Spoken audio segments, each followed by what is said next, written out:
You are an apex predator. You're outside the herd. You're picking these motherfuckers off. You don't want to be a part of the herd. You have to think differently. You have to behave differently.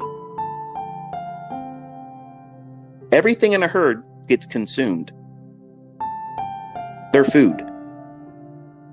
Now, if you want to walk around like a sheep, like cattle, and waiting for your time to get picked off, and you're welcome to do that. And I told my son, I said, what are you? What are you? Are you a sheep? Or are you a wolf? Which is it going to be? Because you can exist for a long time in this life as a sheep, going to work, letting someone tell you it's time to go over here, it's time to go over there. And you'll look at them as, oh, they're a good shepherd to me. They provide a good life. They give me a good job. I got a good job.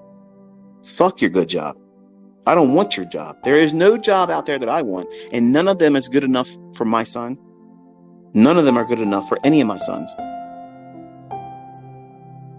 I don't want them working for anyone.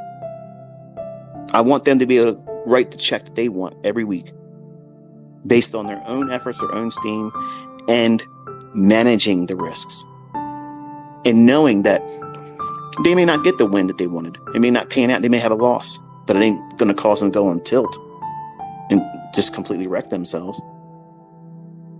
But you don't know what it's like to think about those things in the beginning. The only thing you're thinking is all the upside.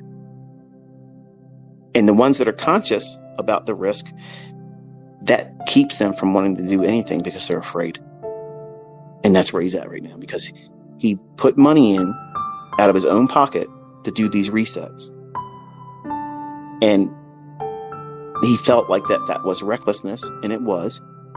And he doesn't want to do that whole thing all over again and be reminded of it didn't work for him. It didn't work for him. So I said, there's a way to do this. And it's going to be a lot harder now for you because you have this mental scar tissue, which is exactly why I was trying to teach you the way I was teaching you, so that way you wouldn't have these things. Just like when you are listening to me now in these Twitter spaces, just when you're watching those videos on YouTube, and I'm talking about the things that are outside the chart that you're going to have to deal with, whether you like it or not. They're conversations that you need to have, preferably before you get to that situation that I'm talking about.